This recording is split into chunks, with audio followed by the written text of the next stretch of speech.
Bienvenidas todas y bienvenidos todos. Muchísimas gracias por el esfuerzo. Nosotros tuvimos un viaje temprano, pero sin duda no tan temprano como los compañeros de Galena. De verdad, apreciamos muchísimo que nos abran este espacio. A nombre de Cohesión Comunitaria e Innovación Social y la Fundación de este país, le doy las gracias al gobierno de Nuevo León, en especial a la subsecretaria Liliana, que nos dio la posibilidad de que pudiéramos estar este día con ustedes. Nada más brevemente, este taller y una serie de espacios de sensibilización y capacitación que hacemos conjuntamente Cohesión Comunitaria e Innovación Social y Fundación de este país forma parte de una estrategia nacional para fortalecer la cohesión comunitaria en el ámbito local. Y esta estrategia se basa en el enfoque de cohesión comunitaria que vamos a ver el día de hoy. Por el tamaño de la audiencia que tenemos y por la diversidad, no venimos a decirles cuál es la verdad ni qué es lo que tienen que hacer, sino venimos a plantear algunas ideas para que podamos ir descubriendo juntos cuál es el camino que debemos emprender, ¿no? La cohesión comunitaria no es una receta, no es la vara mágica que va a solucionar absolutamente todos nuestros problemas, pero sí es una forma para empezar a ordenar los candados, los problemas que tenemos con las llaves que nos pueden ayudar a solucionarlos.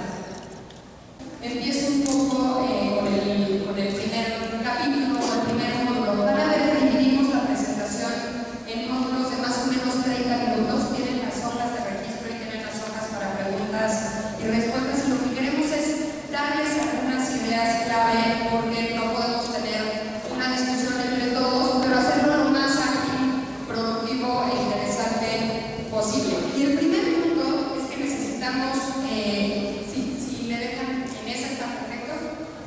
Gracias. Necesitamos empezar a cambiar el paradigma de la ciudad, de la seguridad que tenemos en las ciudades. ¿A qué me refiero con cambiar el paradigma? Que suena muy fuerte. Parece que en el presente tenemos una disyuntiva entre dos alternativas. O preservamos a las instituciones y al Estado, o preservamos a las personas y a los ciudadanos, ¿no? Pareciera que esa es la decisión a tomar. O gastamos por la inseguridad, comprando patrullas, helicópteros, cámaras de video, botones de pánico, o empezamos a invertir en la seguridad. Y no es lo mismo gastar por la inseguridad que invertir en la seguridad. Invertir en la seguridad significa construir comunidad. Gracias.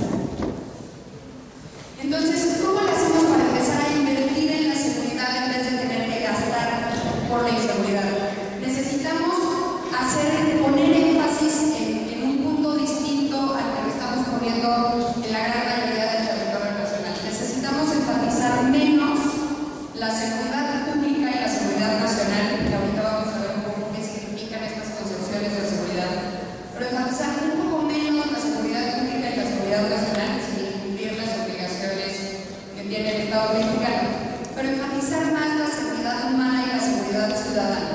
Poner a las personas y a los ciudadanos en el centro de la política de seguridad, en vez de poner el armamento, el patrullaje y las cámaras en el centro de la política de seguridad. Necesitamos trascender el planteamiento meramente policial y militar, el planteamiento punitivo, reactivo, y empezar a enfatizar un planteamiento que se base más en la prevención, y en la prevención con participación ciudadana, y en la participación ciudadana que es otro de los pueblos que vamos a ver un poco más adelante, el rol de las organizaciones de la sociedad civil es claro.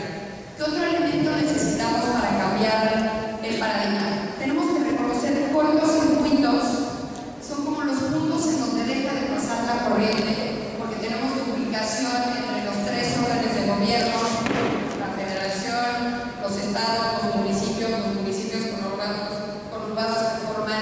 las zonas metropolitanas y la acción de las organizaciones de la sociedad civil. Ese es un cortocircuito. Tenemos duplicación, tenemos esfuerzos fragmentados, esfuerzos esporádicos y tenemos que pasar a pensar en términos de acción pública.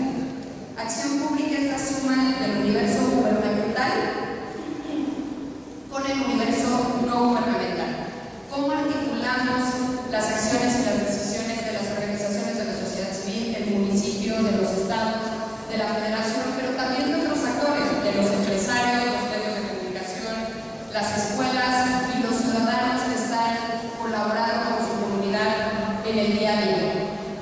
Cambiar el paradigma de seguridad también implica no solo garantizar el acceso a la infraestructura física, no solo garantizar el acceso a hospitales, escuelas y carreteras, sino pensar en la dinámica social que va a suceder en esta infraestructura física. Si este centro comunitario estuviera vacío, no estamos cambiando la seguridad. Los espacios por sí mismos no cambian la seguridad, no si no se apropia la gente de esos espacios. Si esos espacios no sirven para aumentar no solo la cantidad, sino la calidad de las relaciones interpersonales que suceden ahí. Dos puntos más del cambio de paradigma que necesitamos. Necesitamos dejar de pensar en términos unidimensionales. Javier Cecilia en algún momento dijo que la realidad es compleja, pero tenemos que dejar de simplificar. La realidad social es muy compleja, hay muchos factores que están interactuando y no vamos a avanzar hacia la garantía de la seguridad si pensamos en una sola causa o en un solo efecto. Si reducimos todo a una cuestión, por ejemplo, de valores o una cuestión de desigualdad de oportunidades, la realidad es muy compleja y para entender esa complejidad necesitamos empezar a adoptar un enfoque integral que nos permita ver esa realidad desde los distintos ángulos para saber en dónde están los puntos de acupuntura que necesitamos resolver. Y por último, en el cambio de paradigma, y esto es un planteamiento de educación comunitaria y innovación social compartido por Fundación Este País, sugerimos que se deje de pensar en términos de tejido social y empecemos a pensar en términos de cohesión comunitaria. ¿Por qué? Porque no hay una claridad conceptual sobre a qué nos referimos cuando hablamos de tejido social. Todo el tiempo hablamos de la descomposición, el resquebrajamiento, pero no queda claro cuáles son las causas de esa descomposición y de ese resquebrajamiento, ¿no? Entonces, la propuesta es utilizar el concepto de cohesión comunitaria y más adelante vamos viendo a qué nos referimos con cohesión comunitaria, cómo se come y cómo lo podemos utilizar cada uno de nosotros, independientemente de si son funcionarios, activistas, ciudadanos, periodistas, empresarios o cualquier rol que jueguen en su comunidad. Aquí ponemos de forma simbólica la relación entre seguridad, prevención, participación ciudadana y cohesión comunitaria. Son los 4 ejes que necesitamos para construir comunidad y para ahorrarnos el gasto por la inseguridad y empezar a invertir en la seguridad. Ahora, mencioné que necesitamos dejar de enfatizar la seguridad nacional y la seguridad pública y empezar a enfatizar la seguridad ciudadana y la seguridad humana. ¿Quiénes de ustedes han escuchado estos términos de seguridad humana y seguridad ciudadana? ¿Nunca los han escuchado? ¿Seguridad humana o seguridad ciudadana? Bueno, ¿qué mejor? Seguridad nacional se centra en la seguridad interior y en la defensa exterior, ¿no? El centro de la política de seguridad nacional es defender el territorio. Y esta concepción de seguridad surgió cuando los conflictos eran mucho más entre estados. Era una lucha por preservar el territorio, que no viniera un país extraño a querer conquistar el territorio o apropiarse del territorio. La seguridad pública lo que busca es preservar el orden público y las instituciones pensando en instituciones gubernamentales y las libertades fundamentales de las personas. Pero aquí hablamos un poco de garantías individuales y no en un sentido amplio de derechos humanos. Y en el centro de la seguridad pública están las instituciones. Entonces, si la seguridad nacional busca preservar al Estado, la seguridad pública busca preservar a las instituciones gubernamentales y el orden público que garantiza la preservación de esas instituciones.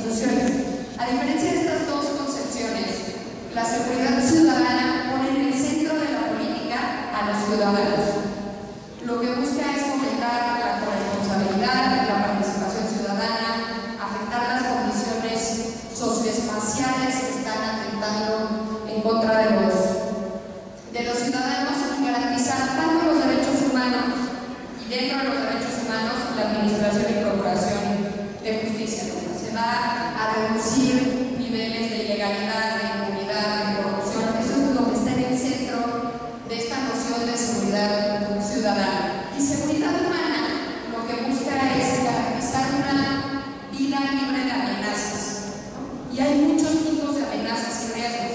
Hay amenazas de carácter por desastres humanos, como la violencia criminal y delincuencial, pero hay otro tipo de amenazas también. También están los desastres naturales, ustedes lo vivieron de cerca con el huracán Alex. Si hablamos de seguridad humana, resolver los efectos de un desastre natural es un tema de seguridad.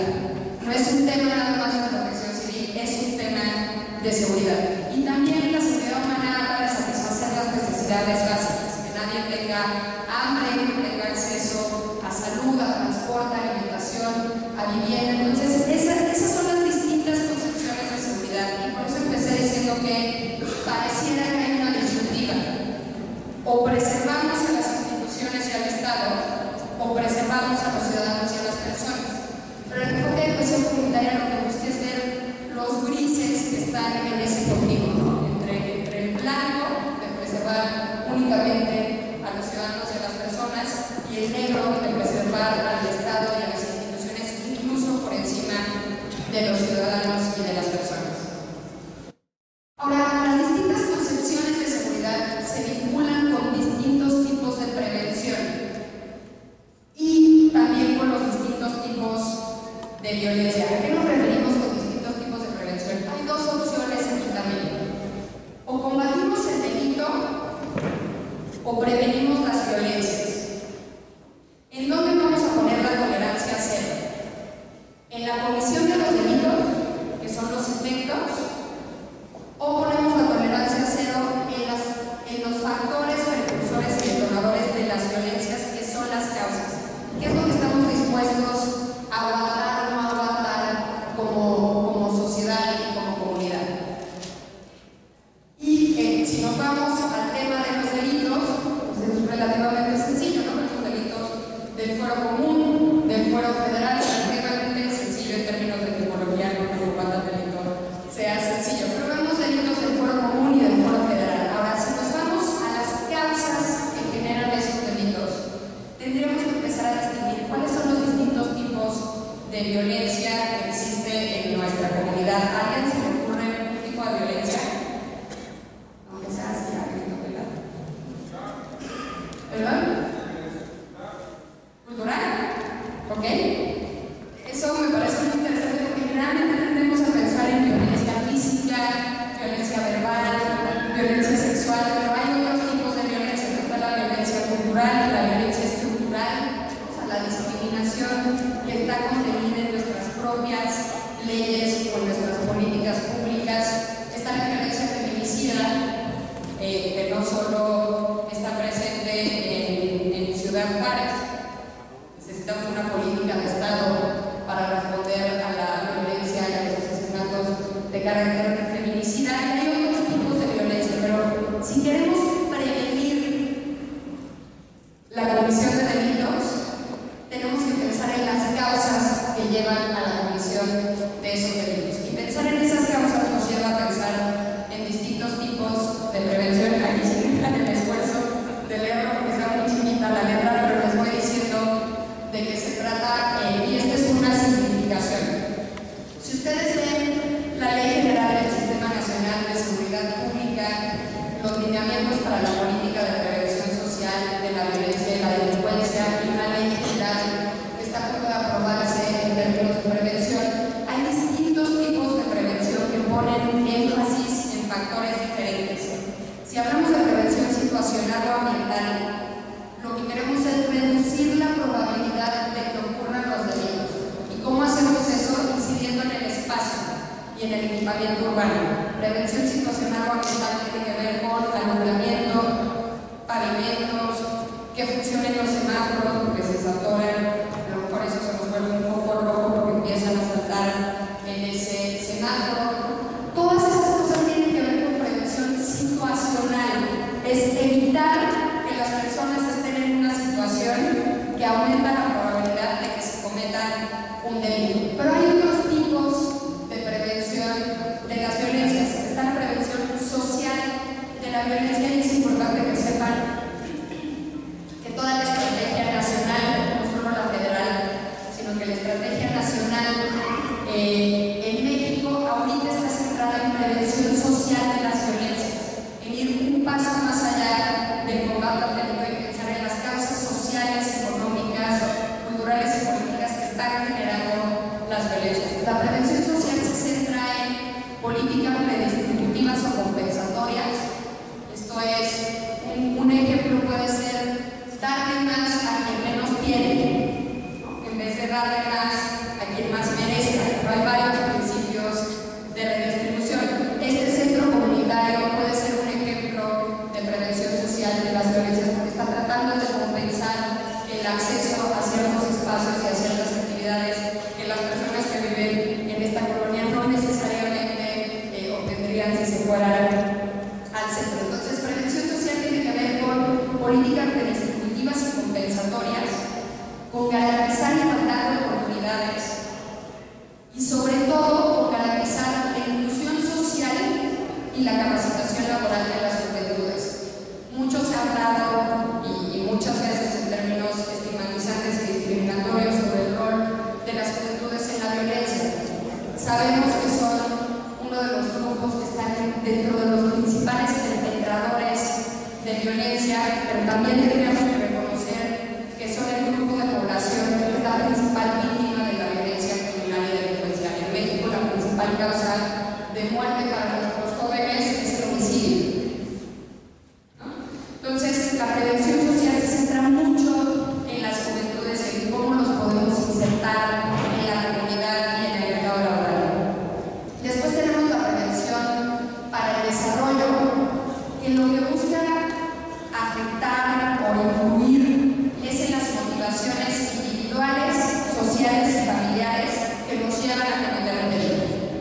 Habla mucho de riesgos psicosociales y ese es un tema muy importante en México porque si uno tiene a un familiar que fue asesinado y no tiene atención psicosocial debida, es muy probable que desarrolle ideas de venganza, de frustración, de coraje, y ese es un riesgo psicosocial. Y la prevención para el desarrollo habla mucho de esos riesgos psicosociales y de las habilidades para la vida que necesitamos.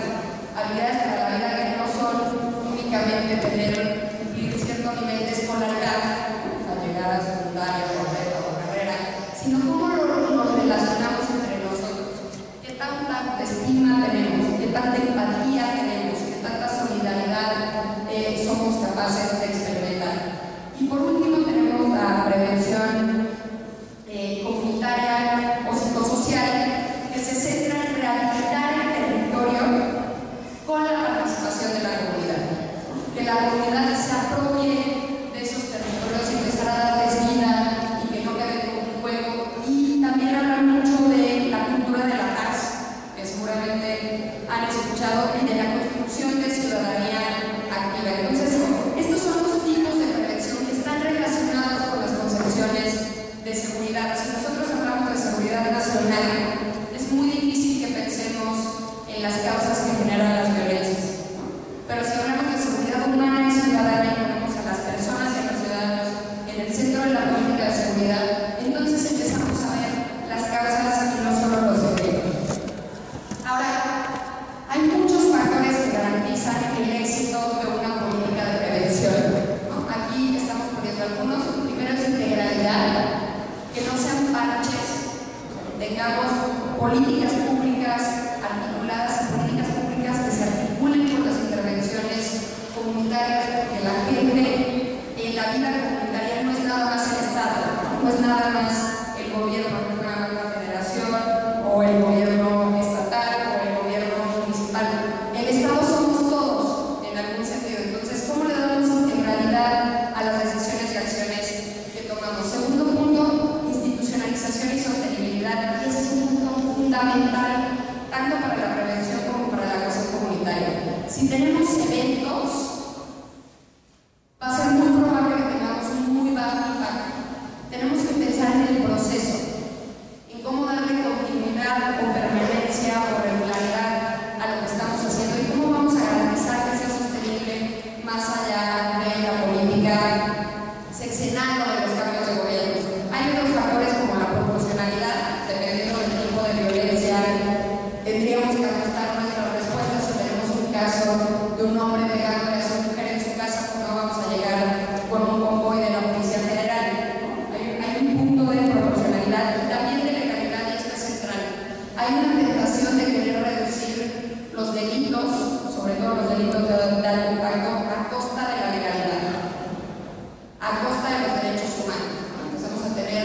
algunos puntos políticas de limpieza social, de criminalización de ciertos segmentos de la población. Entonces, si tú sales de tu casa después de las 8 de la noche y no traes una identificación, pues te pueden detener, te pueden torturar y te encarcelan como narcomenudista. Eso reduce los índices de incidencia delictiva, pero está aumentando la violencia. Entonces, este es un factor clave y hay otros que vamos a ir explicando un poco más adelante. Ya para terminar este segmento, nada más me gustaría resaltar algunos de los datos de en qué estamos gastando y cómo lo estamos gastando.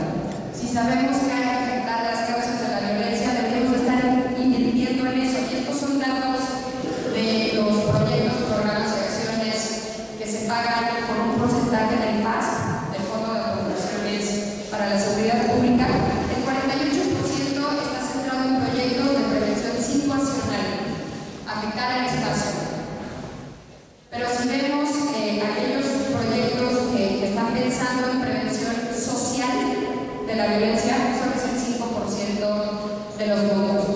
Si nos vamos a los proyectos por tema, 35% tienen que ver con prevención del delito, con combate al delito, y 8% tienen que ver con desarrollo de habilidades para la vida. Hay un desfase muy importante porque sabemos que un solo tipo de prevención no es suficiente.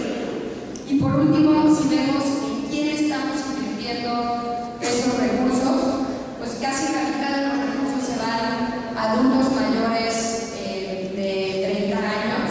Y si pensamos en términos de prevención, tendríamos que estar trabajando no solo con las juventudes, sino con la infancia, y eso equivale alrededor del 12% del presupuesto. Entonces, es pensar en cuál es el centro de nuestra estrategia de seguridad, cuáles son las causas que nos llevan a la prevención de los delitos, cuáles son las causas de las violencias y cuáles son las estrategias o las alternativas que tenemos para empezar a prevenir, que es prever, no esperarse a que se cometa un delito y entonces reaccionar, sino prever qué es lo que genera que se cometan esos delitos y cuáles son las herramientas que tenemos en términos de tipos de prevención y fondos, y sobre todo cómo gastamos el dinero y en qué lo gastamos, porque si seguimos gastando en inseguridad, no vamos a poder garantizar la seguridad.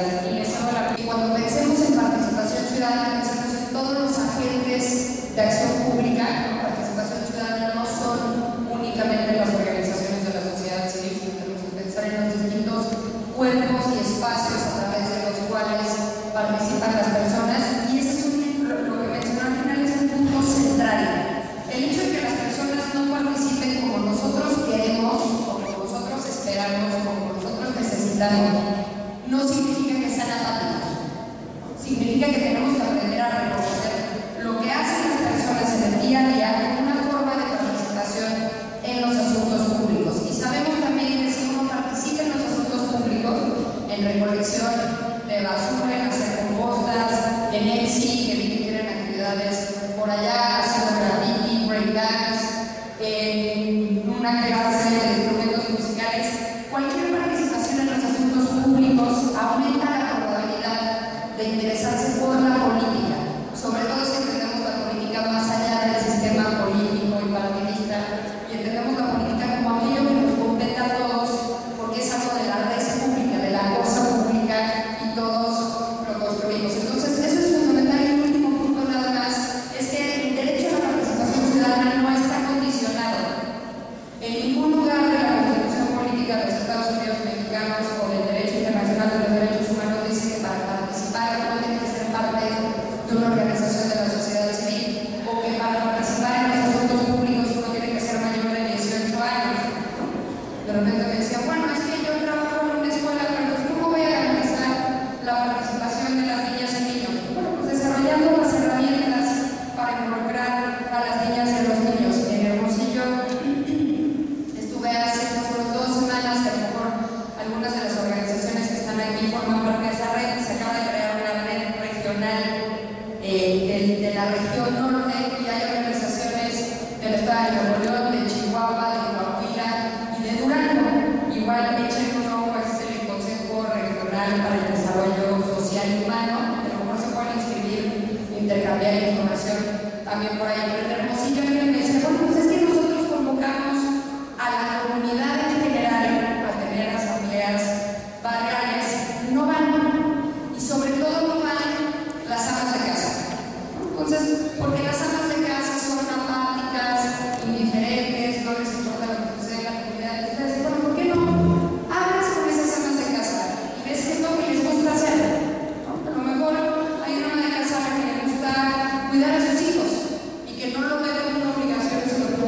mal hacerlo, ¿por qué no te pones de acuerdo con varias amas de casa y que ellos garanticen que las familias que tienen niños y niñas puedan asistir a la asamblea porque saben que hay alguien que los va a estar cuidando? ¿O por qué no vemos a los que les gusta la repostería o la música? Es empezar en donde nosotros están y no esperar que ellos se muevan hacia donde nosotros estamos parando. Hemos visto las concepciones de seguridad, tipos de prevención, tipos de violencia y participación ciudadana en un sentido muy amplio. Todo esto tiene que ver con el enfoque de cohesión comunitaria, que es a lo que vamos a pasar ahora. Este enfoque de cohesión comunitaria que les vamos a presentar lo desarrollamos en Cohesión Comunitaria e Innovación Social desde 2009. Es un enfoque desarrollado para México, tomando en cuenta metodologías internacionales y regionales como las metodologías de la Unión Europea o el CEPAL o de la OCDE, pero es un enfoque desarrollado pensando en dónde estamos en México y hacia dónde podemos avanzar. Y voy a explicar brevemente el enfoque de cohesión comunitaria y después vamos a ver su aplicación para el desarrollo de ciudades y la creación, utilización, recuperación y aportación de espacios públicos y de centros comunitarios, reconociendo el vínculo entre la Secretaría de Desarrollo Social y la Secretaría de Seguridad Pública. Nosotros, ¿cómo definimos a la cohesión comunitaria? La cohesión comunitaria es el proceso integral a través del cual las personas, los grupos, las localidades y las comunidades pueden alcanzar su máximo potencial. ¿Qué significa esto de alcanzar su máximo potencial? Pues que cada uno de nosotros y cada una de nosotras podamos ser exactamente quienes queremos ser y que estén las condiciones dadas para ser esa persona que queremos ser. Y es un proceso integral, este es un punto fundamental, no es dicotómico, no es como a veces se utiliza con el término de tejido social, que en algún momento hubo tejido social y luego se descompuso el tejido social, ¿no? Casi como por arte de magia. Este es un proceso incremental y paulatino y es un proceso que se conforma de 8 dimensiones. Les voy a explicar brevemente estas 8 dimensiones y aquí por el formato no es tan fácil que empecemos a aterrizar de forma colectiva estos conceptos, pero la invitación es que ustedes utilicen estas 8 bolitas, ¿no? Como una lente para mirar la realidad y para entender lo que están haciendo. Entonces, les explico brevemente las 8 dimensiones que conforman el proceso de cohesión comunitaria. La primera es derechos, deberes y valores democráticos internalizados. ¿Y por qué hablamos de derechos y deberes? Porque todo derecho, como mencionaba Roberto en el caso de la participación ciudadana, tiene otro lado de la moneda que corresponde a un deber o a una obligación. Muchas veces cuando hablamos de cultura de la legalidad, señalamos a los ciudadanos que no cumplen la ley, pero no señalamos a las autoridades que tampoco cumplen la ley. Entonces, la primera dimensión es pensar en estos dos lados de la moneda: cuáles son mis derechos, cuáles son mis deberes, cuáles son los derechos y las obligaciones de los 3 órganos de gobierno y del Estado mexicano, y pensar en términos de valores democráticos. Se habla a veces de valores universales, pero creo que es difícil identificar un valor que realmente sea universal, por lo menos en su origen, ¿no? Muchos valores se discutieron en el occidente y luego se han ido adoptando en otros espacios y en otras culturas, pero difícilmente tenemos valores universales. Para no discriminar a aquellos que piensan distinto a como pensamos nosotros hablamos de valores democráticos: participación ciudadana, legalidad, transparencia, rendición de cuentas, y que sean estos valores internalizados, o sea, que no respondamos a ello porque va a haber una sanción. Si no me multan, o si la probabilidad de que me multen es muy baja, entonces incumplo la ley. No se trata nada más del control judicial. Hay 2 puntos más de control, esto lo han mencionado en muchos espacios ante las motos. También está el autocontrol, lo que yo decido hacer o no hacer, y el control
se los damos a los que merecen y cómo determinamos quiénes merecen acceder a los recursos públicos, cómo y quiénes determinan quiénes merecen acceder a esos recursos públicos.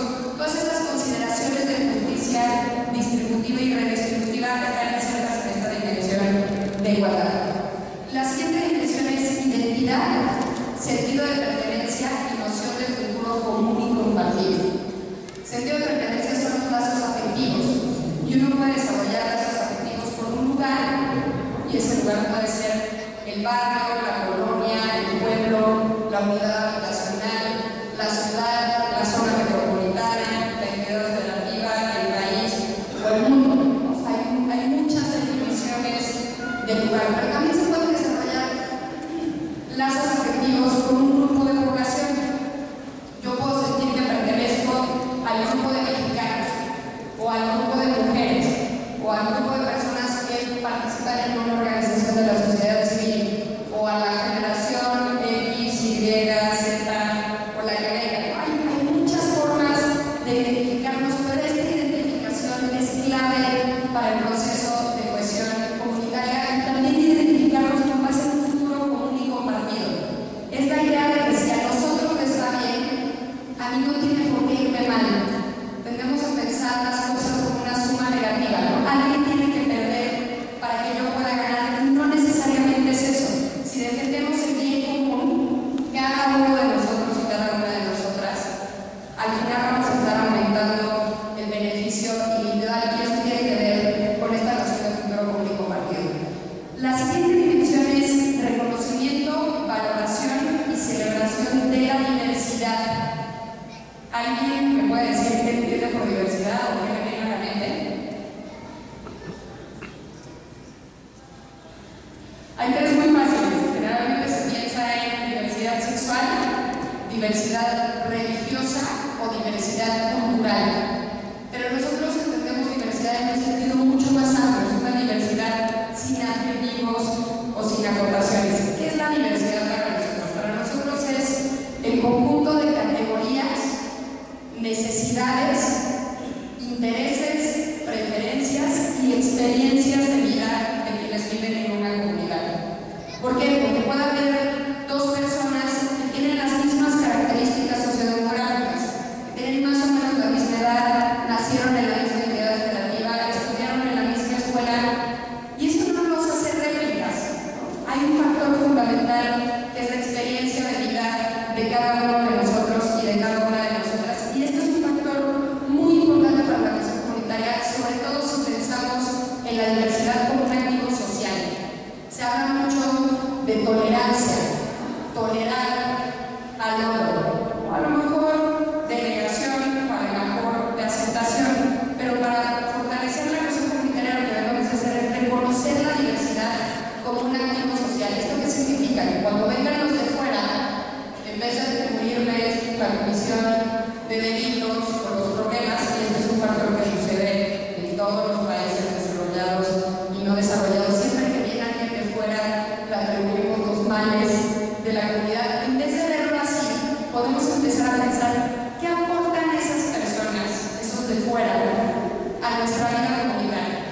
¿Cómo ponemos las políticas públicas y las intervenciones comunitarias para que los migrantes nacionales o extranjeros tengan acceso a los mismos servicios a los que nosotros tenemos acceso? ¿Cómo los hacemos parte de nuestra comunidad, reconociendo exactamente quiénes son y no esperando que sean como nosotros somos, porque esto nos lleva a políticas de acomodación? Deja de ser quien eres para poder pertenecer a la comunidad. La siguiente dimensión es prevención, detección, gestión y solución de divisiones, tensiones y conflictos. Y aquí hablamos de todo tipo de divisiones y tensiones. Hay tensiones o divisiones religiosas, étnicas, territoriales, por cuestiones de medio ambiente, de género. El chiste es cómo empezamos a detectar esas divisiones y tensiones antes de que se conviertan en un conflicto para resolverlos de forma colectiva o de manera conjunta. La siguiente ya no voy a hablar porque ya la explicó Roberto, que es participación, organización y empoderamiento. Y por último, relaciones positivas.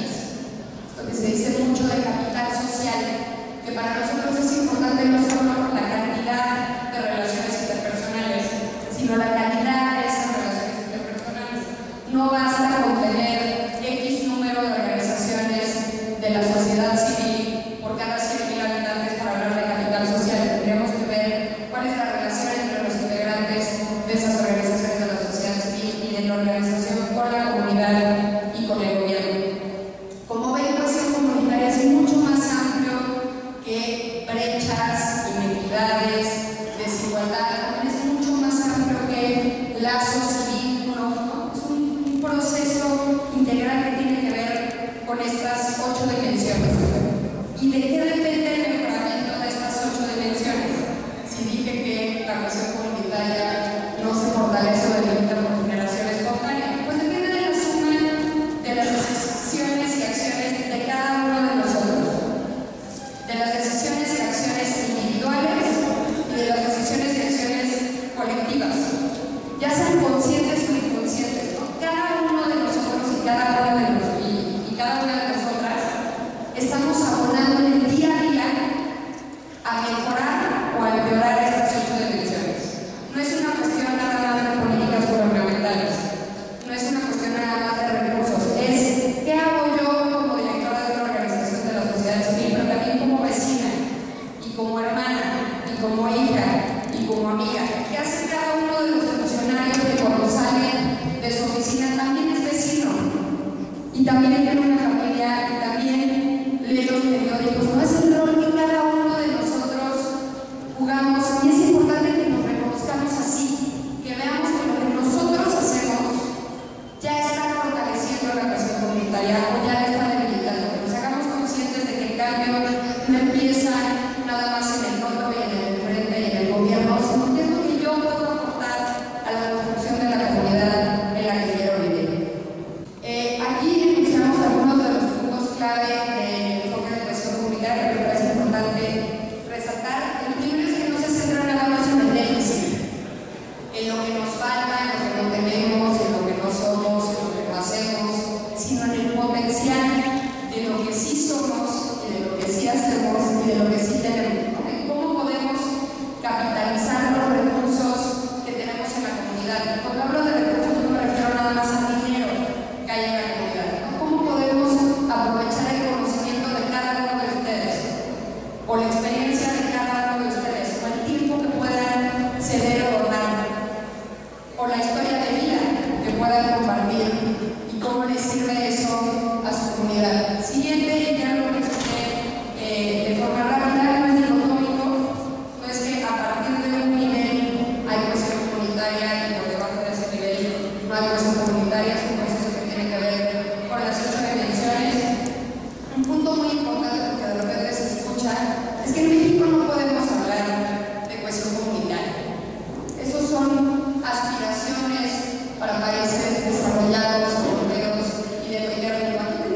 accesible, que no tengas que acceder a ella a través de una solicitud de acceso a la información, sino que esté disponible para toda la comunidad. Hay otros cortocircuitos, como el cortocircuito institucional o legal, la duplicación de funciones, las competencias que son concurrentes. El hecho de que sean concurrentes en sí mismo no es un cortocircuito, pero sí la falta de coordinación para cumplir con esas atribuciones. Hay cortocircuitos en el diseño, en la ejecución y en la evaluación de las políticas públicas. Un punto central de por qué sucede esto es porque no involucramos a la comunidad. Y lo mismo se puede decir en algún sentido con las organizaciones de la sociedad civil. Cuando las organizaciones se adjudican o nos adjudicamos únicamente la representación de la comunidad, en vez de abrir espacios para la participación de la comunidad, que no tenga que ir yo a hablar con ellos, ahí también hay un conocimiento, porque mi experiencia de vida no es la misma que la experiencia de vida de los que están en la comunidad. Y hay otros como la comunicación. ¿Cómo le comunican ustedes como organizaciones de la sociedad civil a los derechohabientes los proyectos que tienen? ¿Cómo se los comunican al gobierno? ¿Cómo el gobierno transmite los objetivos de sus políticas públicas y cómo le llega a la población objetivo? Ahí también hay un potencial de cortocircuitos. Y por último, la corrupción, que sabemos que, como dicen en Colombia, por cada funcionario corrupto hay un ciudadano que lo corrompe, y ahí hay un cortocircuito de acción pública y no solo de política gubernamental. Bueno, vamos a avanzar un poquito más y después tenemos el receso. Aquí estamos tratando de simplificar el mar de información que les hemos dado, ¿no? Un poco, bueno, ya entendí que inversión comunitaria es un proceso integral, que no solo tiene que ver con valores o con oportunidades, que tiene que ver con 8 dimensiones, que está relacionado con los tipos de prevención y los tipos de violencia y las concepciones de seguridad. Pero ¿qué hago? ¿Cómo empiezo a aterrizar lo que me están compartiendo el día de hoy? Y dividimos esta grafiquita en 2 secciones. Uno, ¿en qué debo pensar para fortalecer la relación comunitaria? Y 2, ¿qué debo garantizar para fortalecer la relación comunitaria? O sea, el primer punto es ¿desde dónde empiezo y qué debo de considerar? Y el segundo es ¿qué tengo que garantizar para empezar a hablar del fortalecimiento de la relación comunitaria? Y esto es importante porque últimamente cualquier programa o proyecto reconstruye el tejido social, pero no estamos entendiendo a qué nos referimos, cómo le hacemos y qué es lo que debo de considerar para efectivamente fortalecer la relación comunitaria. Lo primero que debemos de pensar es que toda decisión o acción influye en la relación comunitaria. No importa si habíamos escuchado este término antes o no, no importa si es un objetivo explícito o no. Cualquier decisión o acción influye en la relación comunitaria, puede influir de manera positiva o puede influir de manera negativa. Gracias. ¿Por qué? Porque cualquier acción o decisión tiene un impacto sobre las 8 dimensiones. Incluso si no consideramos alguna de las 8 dimensiones, tenemos un impacto negativo. Este centro comunitario tiene un impacto en el fortalecimiento del planeta de la relación comunitaria. ¿En qué sentido? Si hay actividades para adultos mayores, niños, personas con discapacidad, juventudes con diferentes intereses, actividades para la familia, estamos afectando positivamente una de las dimensiones que es reconocimiento de la diversidad y otra que es participación. ¿No? Decíamos que participación ciudadana no es nada más participación en los asuntos políticos, sino participación en los asuntos públicos. Pues venir de manera regular a un centro comunitario en donde un niño puede interactuar con un adulto mayor, un joven con un adulto, donde vienen personas sí de la colonia, pero también de fuera, aprovechar los espacios, tiene un impacto en varias de las dimensiones de cohesión comunitaria, sobre todo si se viene de manera regular. Si venimos de forma regular, podemos empezar a establecer relaciones en las que compartamos qué queremos, qué sentimos y qué pensamos. Si garantizamos que no se cobren las actividades, pues estamos pensando en igualdad de oportunidades, en que cada una de las personas tenga acceso a este espacio y a la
comportamientos, ¿las conocemos?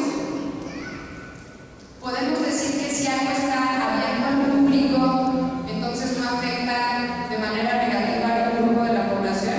Y les pongo un ejemplo muy sencillo. Si uno pide como criterio de elegibilidad, como un requisito para acceder a un servicio público, el acta de nacimiento, pues parecería que todos tenemos acta de nacimiento, ¿no? Ese no es un requisito discriminatorio. Pero la probabilidad de tener acta de nacimiento varía si uno es desplazado interno, o si uno es refugiado, o si uno vive en una zona rural. ¿Por qué? Porque es menos probable que haya un registro civil. Entonces, lo que a veces parece universal y no discriminatorio, cualquier persona puede venir al centro comunitario. Sí, pero si tengo bastón y no hay una rampa y tengo que caminar 500 metros, la probabilidad es que no llegue al centro comunitario. Entonces, es bien importante pensar en términos de impacto diferenciado en las comunidades geográficas y en los grupos de población. Creo que algo muy importante tanto para políticas públicas como para intervenciones comunitarias es pensar en cuáles son las necesidades transversales en los grupos de población o universales. Todos necesitamos comer, necesitamos una casa, y una casa en la que nos sintamos seguros y no una casa en la que suframos violencia familiar. Necesitamos transportarnos, necesitamos espacios de esparcimiento. Esas son necesidades comunes, pero también hay necesidades especializadas o focalizadas para ciertos grupos. Si hablamos de igualdad de género o de perspectiva de género, pues resulta que las mujeres recibimos 20% menos de ingreso que los hombres por el mismo trabajo. ¿Cómo resolvemos eso? ¿Con una política universal o con políticas focalizadas? Y la otra pregunta es, ¿en quién lo focalizamos? Este es un punto central de la perspectiva de género, ¿no? Se habla mucho de las niñas y los niños que crecen abandonados porque la mamá se va a trabajar. Bueno, ¿cómo resolvemos eso? ¿Le negamos el derecho a un empleo a las mujeres y las volvemos a meter a su casa? ¿O pensamos en términos de qué le toca al hombre y qué le toca a la mujer en la familia? ¿O empezamos a confrontar los roles sociales que hemos construido que no son equitativos? Se habla mucho de permisos de maternidad, por ejemplo. La mujer va a tener a su bebé, pues se puede ir tanto tiempo. Pero ¿por qué no hablamos de permisos de paternidad? Eso es perspectiva de género. Perspectiva de género no es nada más darle políticas a las mujeres, es pensar en la relación entre hombres y mujeres. ¿Por qué? Porque hay muchos papás que tampoco están contentos yéndose de su casa cuando sus hijos están dormidos y regresando a su casa cuando ya se durmieron. Entonces, ¿cómo vamos equilibrando los roles sociales? Y es pensar en necesidades transversales y también necesidades especializadas y focalizadas. Y por último, y este es uno de los insumos que sacamos, un conjunto de foros regionales con juventudes, hubo 4 en Campeche, en Chihuahua, Aguascalientes y el Distrito Federal, y había jóvenes de todas las entidades federativas de entre 13 años y 29 discutiendo qué es violencia para ellos, qué es comunidad, qué es lo que pueden hacer las juventudes y qué deberían de hacer el resto de los sectores y actores. Y esta conclusión la sacamos en uno de esos foros. Las organizaciones de la sociedad civil pueden fungir como el vínculo o el puente entre el talento que existe en la comunidad, las habilidades de quienes viven en la comunidad y las capacidades de quienes viven en la comunidad y los intereses y necesidades de la propia comunidad.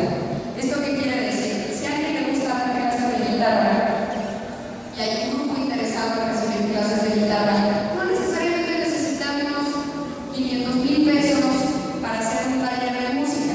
Necesitamos vincular a quien tiene el talento y a quien tiene la habilidad con quien tiene la necesidad y tiene el interés.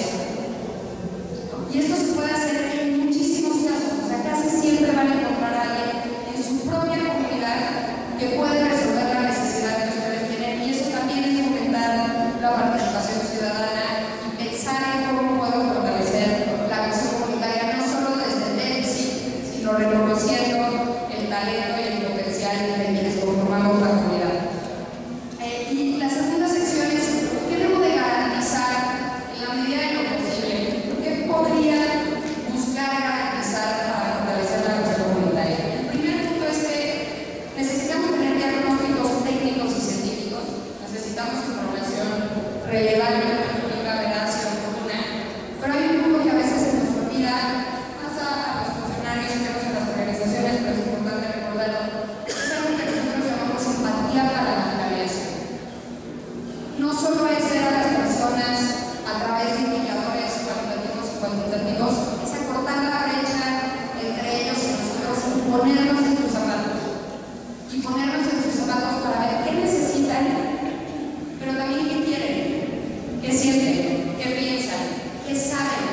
en una emergencia pública.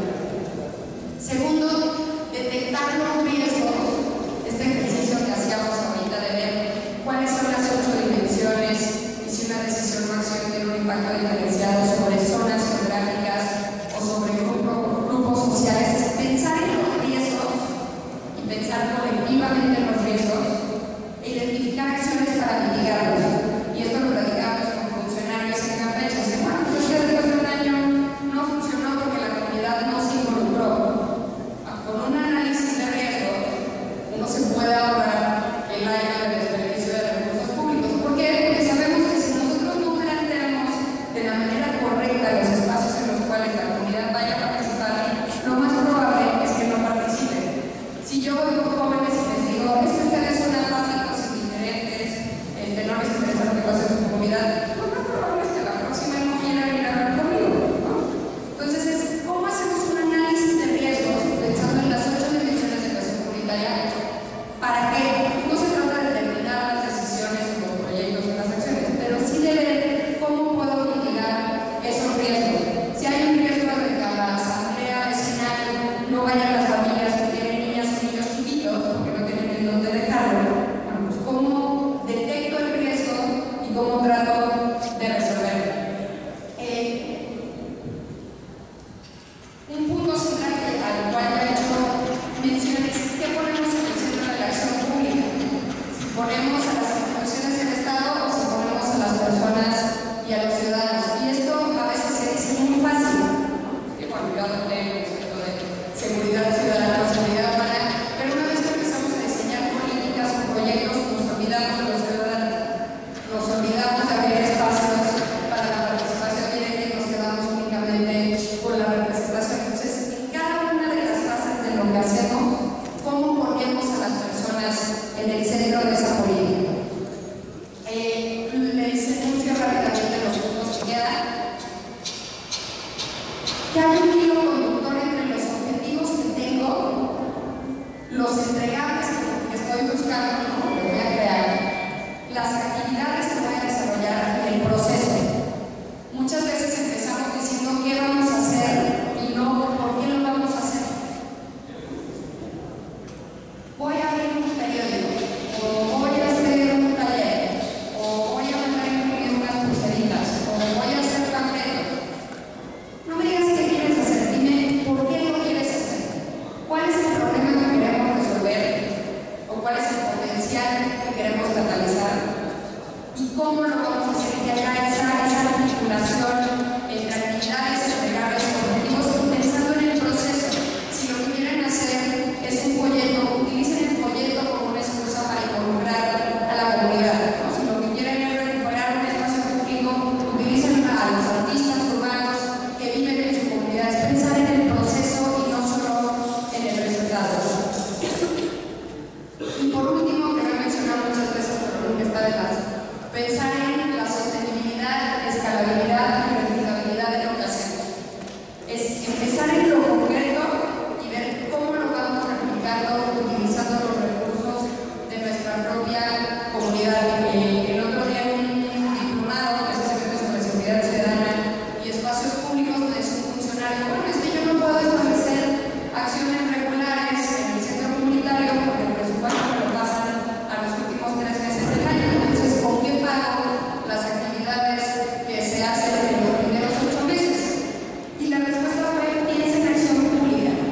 Si pensamos nada más en políticas públicas o en intervenciones comunitarias, es muy difícil que tengamos iniciativas que realmente sean sostenibles. Y aumentar ese sentido de pertenencia, hay una probabilidad de que disminuya el crimen violento y el crimen no violento. Sabemos que si aumenta el fortalecimiento de la cohesión comunitaria, disminuye la deserción escolar, y este es un factor precursor de violencia criminal y delincuencial, disminuye la exclusión, la marginación y la desigualdad, porque una de nuestras dimensiones de cohesión comunitaria es precisamente la de igualdad en sus distintos significados, ¿no? Igualdad de oportunidades, igualdad de acceso, igualdad de trato, igualdad de condiciones. Disminuye el desempleo, disminuye las enfermedades físicas y mentales y disminuye la fuga de capital humano. Y estos últimos 2 puntos son centrales en el momento en el que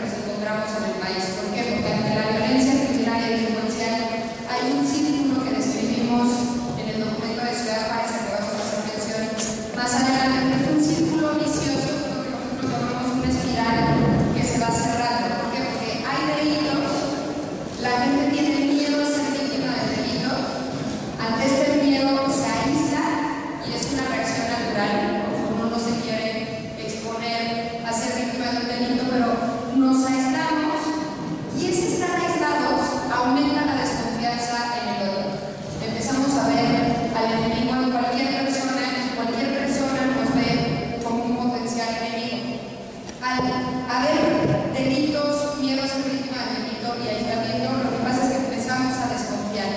Y esa desconfianza aumenta la vulnerabilidad y la probabilidad de ser víctima de delito. Entonces tenemos un círculo vicioso que va aumentando las violencias y la probabilidad de que ocurran los delitos. Ahora, no se trata de señalar y culpar a quien tiene miedo y se encierra en su casa porque es un instinto natural. De lo que se trata es de ver cuál es el efecto contraproducente que tiene ese instinto y tratar de ir combatiéndolo paso a paso. Tenemos una campaña que se llama Tú los tuyos y uno más.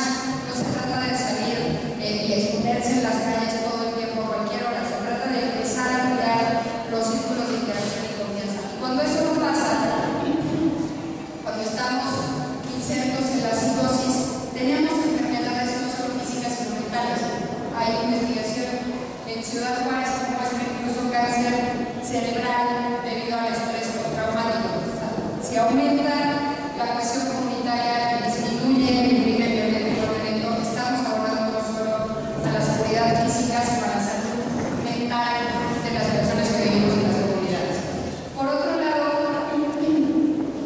si fortalecemos la cohesión comunitaria, aumenta el progreso, la felicidad y la satisfacción con la vida, no solo los indicadores que solemos llamar objetivos, sino los indicadores de bienestar subjetivo, aumenta la empatía, la solidaridad y la confianza porque estamos interactuando con el otro y reconociéndonos en el otro y no viendo al enemigo en cualquier persona que no conocemos. Por supuesto, aumenta la participación ciudadana, las dimensiones de cohesión comunitaria y tenemos otros impactos positivos no solo de carácter social o cultural o político, también aumenta la productividad y la competitividad, porque ciudades como Monterrey o Ciudad Juárez han visto el golpe y el impacto negativo de la inseguridad, no solo sobre las personas, sino también sobre la economía. Aumenta el desempeño educativo de los distintos grupos de población, aumenta la inversión doméstica y la inversión extranjera directa. Sabemos, aunque no está cuantificada como tal, pero sabemos que ha habido una pérdida de inversión entre las entidades federativas y de otros países que no quieren venir a invertir a México, aunque se está tratando de hacer algunos esfuerzos en algunos puntos de la República Mexicana. Aumenta el valor de las zonas residenciales y comerciales y aumenta el desarrollo humano, social y comunitario. Estos son algunos indicadores de qué es lo que podríamos ver en la realidad si fortalecemos la cohesión comunitaria. Ahora, la pregunta es si estamos construyendo ciudades que nos ayuden a fortalecer la cohesión comunitaria, o si son ciudades que más bien generan y refuerzan factores que debilitan la cohesión comunitaria. Este es un panorama general, podemos dedicarle muchísimos días a analizar este tema de ciudades, pero voy a tratar de explicarles un poco los factores presentes en las ciudades de la República Mexicana que debilitan la cohesión comunitaria y que tienen que ver con cómo entendemos el desarrollo urbano, el desfasado del desarrollo humano. La primera es, y este es un concepto central para la cohesión comunitaria, es que en nuestras ciudades tenemos vidas paralelas. ¿Esto qué significa? Que podemos vivir en el mismo municipio, en la misma zona metropolitana, pero nuestras vidas jamás se cruzan. No interactuamos, no compartimos, no convivimos. Y un ejemplo, además está reforzado por la situación de inseguridad, es lo que está pasando en muchas ciudades en México, que es que empezamos a cerrar fraccionamientos. Y ponemos barandales, y ponemos muros, y ponemos plumas, y ponemos cámaras, pensando en que en la medida en que estemos más aislados, vamos a estar más seguros. Y es comprensible, pero es una creencia contraproducente. Entre más nos aislemos, más inseguros vamos a estar. Entre más nos aislemos, más desconfiamos del otro y el otro desconfía de nosotros. Es importante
solo a la voluntaria. La dispersión territorial y poblacional es muy importante y está ligada a la especulación con la tierra y el uso de suelo. Hay ciudades que van creciendo muchas veces con la especulación de la tierra y con los intereses de las compañías constructoras, pero ese crecimiento, ese desarrollo urbano no está manejado de un desarrollo humano, social y comunitario. Aquellas zonas en la periferia no tienen acceso a estancias infantiles, a clínicas de salud, a centros de trabajo, a transporte público, ¿no? Por allá quedan a 2 horas y hay que pagar la frontera si uno quiere ir de las Torres al poniente, en el caso de Ciudad Juárez, que es el que mejor conozco, pero es un patrón que se reproduce en muchas zonas metropolitanas y en muchas ciudades en la República Mexicana. O tenemos este tipo de construcciones, casas geo, que son ciudades aisladas. Es otro ejemplo de vida paralela, con casas de 32 a 42 metros cuadrados que son en sí mismo un factor precursor de violencia. ¿Por qué? Por un lado tenemos que garantizar el acceso a una vivienda, pero una vivienda digna para todos. Cuando uno tiene una vivienda de estas proporciones, con hogares que tienen miembros de entre 5 y 7 personas, 9 o hasta más, no necesariamente papá, mamá y hijos, sino que son hogares compuestos, ese espacio lo que genera es estrés familiar, y el estrés familiar genera violencia. ¿Por qué? Porque no tenemos derecho a la privacidad o a la intimidad o a una relación sana. No tenemos espacios dentro de nuestro propio hogar para relajarnos y estar solos. Estamos todo el tiempo con las mismas personas, y es una de las tensiones entre el desarrollo urbano y el desarrollo humano. ¿Por qué ponemos primero? Se anuncia en el gobierno federal de cuántas casas se han construido, que son el mayor número de casas en la historia, pero es importante cuestionarnos no solo que tengamos acceso a una vivienda, sino a una vivienda digna, y ese es un factor que debilita la cuestión comunitaria. Otro central va a ser el reto de aquí a que nos toque a nosotros cumplirnos, es cómo se está concentrando la población en centros urbanos y cómo va creciendo la tasa de población y la densidad poblacional. Entre más personas tengamos, si no podemos ampliar el acceso a servicios y políticas públicas a través de la acción pública, no solo los 3 órganos de gobierno, sino el resto de los agentes, lo que tenemos es que aumente el número de personas, pero aumente el número de personas excluidas, marginadas, pobres y desiguales, y ese es otro factor que debilita la cuestión comunitaria. No porque el aumento en la población en sí mismo lo debilite, sino porque no estamos teniendo una red que responda a ese crecimiento, y este va a ser un punto central, ¿no? Con 131 localidades con más de 100,000 habitantes, más del 50% de la población concentrada en ciudades y 56 zonas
es vincular el desarrollo urbano con el desarrollo humano, social y comunitario. Si solo tenemos infraestructura física, y esa infraestructura física no permite el desarrollo humano, social y comunitario, no estamos fortaleciendo la relación comunitaria. Y en la estrategia de Todos Somos Juárez había varios compromisos que se referían, por ejemplo, a construir escuelas y hospitales. Por supuesto que es importante construir escuelas y hospitales, pero si no hay médicos que den atención en esos hospitales, si no hay maestros que den atención en esos centros educativos, no estamos garantizando los derechos humanos. Y hay que pensar, como lo mencioné al principio del cambio de paradigma, no solo en la infraestructura física, sino en la dinámica social que estamos generando dentro de esa infraestructura física. Creemos que es importante pensar a la ciudad no como territorio o como una división político-administrativa, que en el caso de ustedes y en el caso de nosotros, viniendo del Distrito Federal, es un punto compartido, ¿no? ¿En dónde empieza la Ciudad de México? Empieza en el puente en el toreo que dice bienvenido al Distrito Federal, o vaya se vaya, que es el Estado de México. ¿Responde a divisiones administrativas y políticas o responde al imaginario colectivo y a lo que nosotros, como personas que viven y transitan en esa ciudad, concebimos como nuestra ciudad? Entonces, pensar en la ciudad no solo como territorio o como división político-administrativa, sino como un espacio para no enfatizar nada más el cemento y las obras, sino pensar en las personas, las localidades, los grupos y las comunidades que conviven, comparten e interactúan en esas obras. Pensar no solo en la cantidad de relaciones interpersonales, sino también en la calidad de esas relaciones. He hecho mucho énfasis a lo largo de esta mañana al respecto. Hay una carta que habla del derecho a la ciudad. No sé si la han escuchado, alguno de ustedes ha escuchado el derecho a la ciudad. Bueno, el derecho a la ciudad es un concepto que se refiere a un derecho colectivo de las personas y los grupos que habitan en una ciudad a hacer un usufructo equitativo de los recursos de esa ciudad. O sea, que todos podamos acceder a los recursos que hay en la ciudad, y otra vez no son los recursos económicos, sino al patrimonio tangible e intangible, por ejemplo, de esa ciudad, y ese es un punto central. Hay que considerar que esto es un factor que no estamos entendiendo en México, el cambio en el perfil demográfico. Seguimos pensando en términos de bono demográfico, aunque no estamos garantizando igualdad de oportunidades para las juventudes, pero no estamos pensando en el cambio en el perfil demográfico, cómo se va acelerando la tasa de crecimiento de la población, cómo va cambiando el perfil.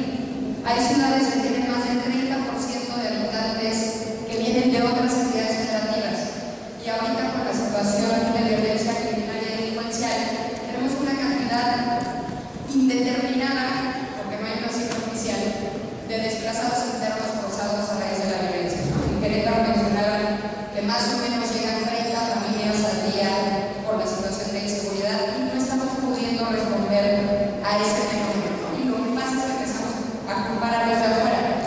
No, si aquí en Sinaloa estamos todos tranquilos, aquí en Chihuahua estamos todos tranquilos, aquí en Querétaro estamos todos tranquilos, aquí en Tabasco estamos tranquilos, nosotros sí somos honestos y no somos criminales. El problema son los de fuera. Y el problema son los de fuera, lo he escuchado casi en cada tarea que voy. El problema no son los de fuera, el problema es que nosotros, los de adentro, no estamos empujando a que haya acción pública para poder garantizar los derechos de esas personas que llegan, y que dentro de esos derechos puedan ser quienes son, exactamente quienes son, en nuestra ciudad.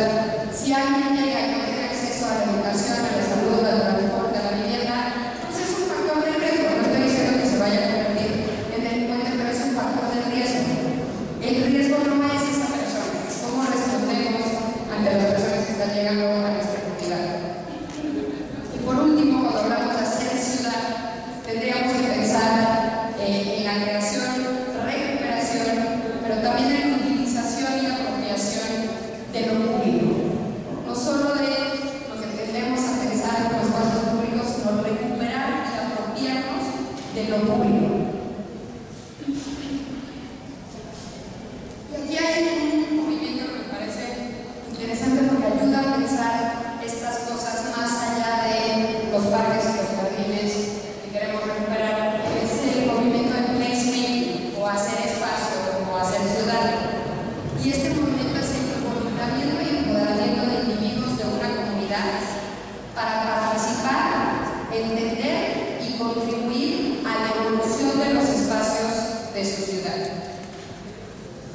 participar, emprender y contribuir en la evolución de los espacios de la ciudad. Y es un movimiento que tiene que ver con un proceso. Otra vez no son nada más los micos y los eventos, sino el proceso a través del cual garantizamos que las personas que viven y transitan por una ciudad participen, entiendan y contribuyan a la evolución de sus espacios. ¿Cómo? Expresando las necesidades que tienen, pero también los anhelos y las expectativas sobre la ciudad que quieren. Y a lo mejor esto les resuena, espero, por una de las dimensiones de gestión comunitaria, que es la noción de futuro común y compartido.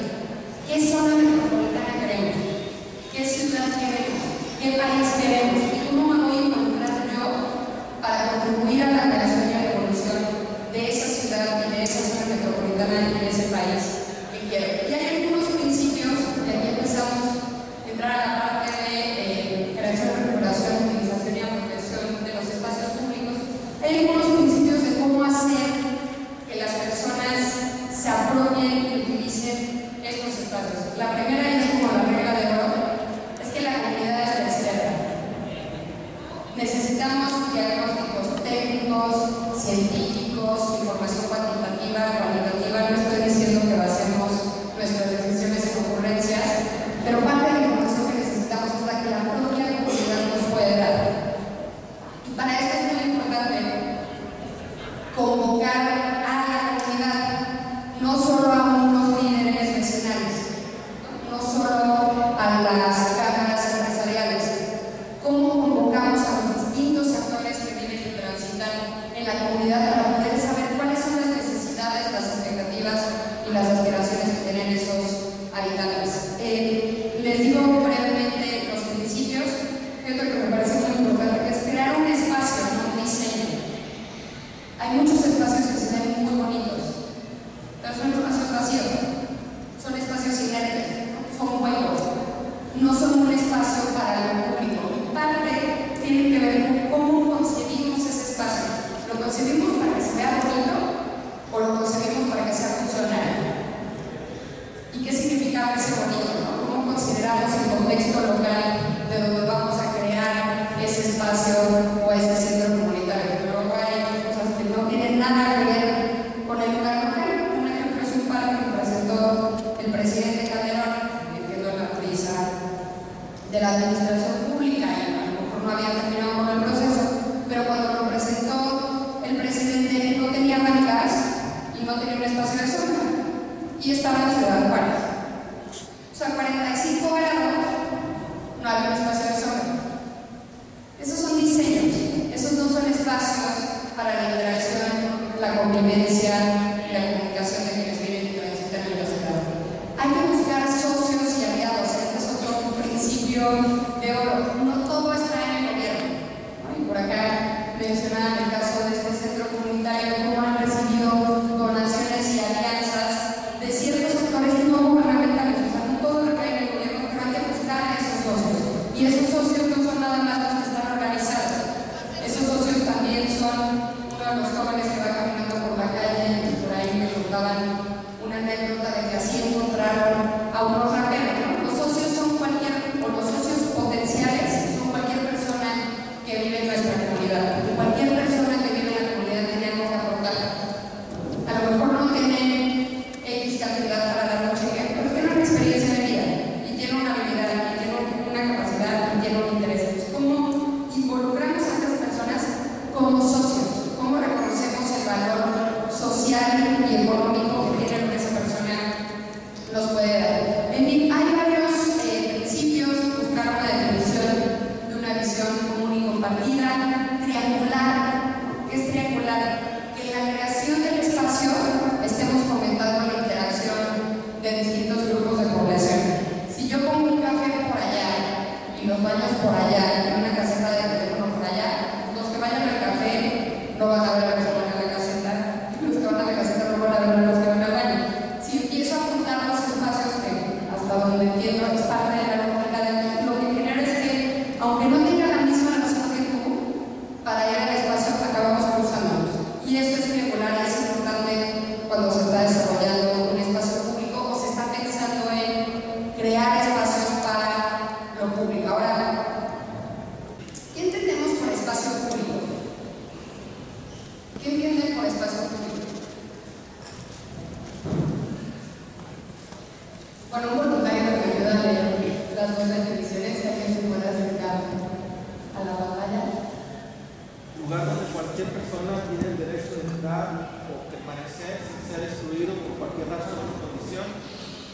lugar de encuentro, de mercado y de tránsito, donde los habitantes se encuentran como iguales, haciendo uso de un espacio común.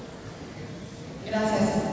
Lugar donde cualquier persona tiene el derecho de entrar o permanecer sin ser excluido por cualquier razón o condición, y lugar de encuentro, de mercado y de tránsito donde los habitantes se encuentran como iguales, o sea, si son igualados, haciendo uso de un espacio común. Ahora, ¿dónde están los espacios públicos? ¿No? Los espacios públicos son solo los que recuperas el sol. No, no. Los espacios públicos sí son parques y jardines, también son plazas, también es la calle, también es el transporte público. ¿Hay algún otro ejemplo de espacio público que se nos ocurra? Mercados, templos, centros deportivos, centros sociales, centros culturales, centros comunitarios. Hay un espacio que no olvidamos, tendemos a pensar en espacios físicos. Y otra vez, las redes sociales son un espacio. A lo mejor si hay un límite porque no tiene acceso a una computadora, no puede acceder, pero una vez que tienes ese acceso, ciertas habilidades digitales, es un espacio de encuentro entre iguales. Es el fenómeno de Twitter de te puedo escribir al presidente de la República y nadie me puede bloquear, ¿no? Le puedo decir lo que quiera, o le puedo escribir al gobernador, o le puedo escribir a mi vecino, o como hicimos aquí, pedirles en Twitter y escribirnos, no importa en dónde estemos, estamos compartiendo un espacio virtual. Ahora, cuando pensamos en espacios para lo público, hay que pensar en distintas actividades. Un espacio sin actividades es un diseño. No nos sirve para fortalecer la cohesión comunitaria. Y hay que pensar en los distintos tipos de actividades que suceden en esos espacios. Hay actividades que uno necesita hacer. Tengo que trasladarme del punto A al punto B. Y en ese trayecto, todas las mañanas y todas las tardes, pasamos por lugares públicos.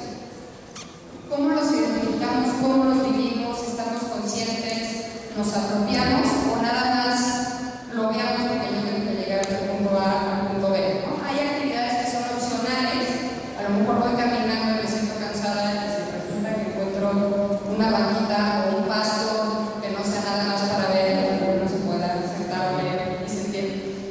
Si encuentro un lugar para descansar, decido quedarme. Esas son actividades opcionales. Y hay también actividades sociales. Entonces, empezar a deconstruir este concepto de espacios públicos, pensar en espacio para lo público y qué es lo que sucede en ese espacio para lo público. ¿Qué lo hace público? ¿Los hogares son un espacio público?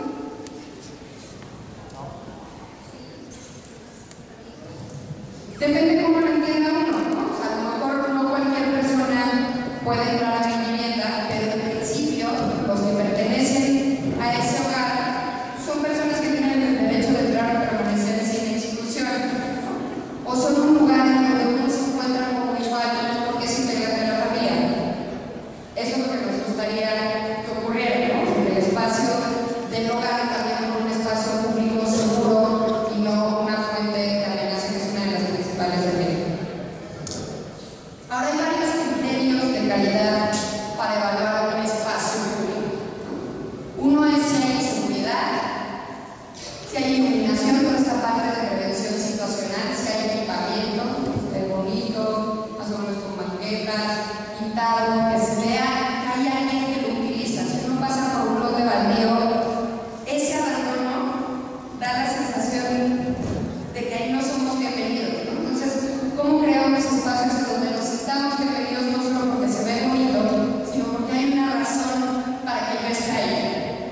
Y no solo para que yo esté ahí, sino para que todos los habitantes de mi comunidad, independientemente de si son niñas y niños, jóvenes, adultos mayores, indígenas, personas con discapacidad, para que cualquier persona de mi comunidad tenga una razón para estar ahí. Pero otra vez, si nada más nos quedamos con la infraestructura y el edificio y el cemento y los barandales y no pensamos en quién va a utilizar y quién se va a apropiar de ese espacio, estamos creando un diseño pero no estamos fortaleciendo la cohesión comunitaria.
interoperabilidad y de escalabilidad, y para eso solo hay una gran vía, y es la comunidad.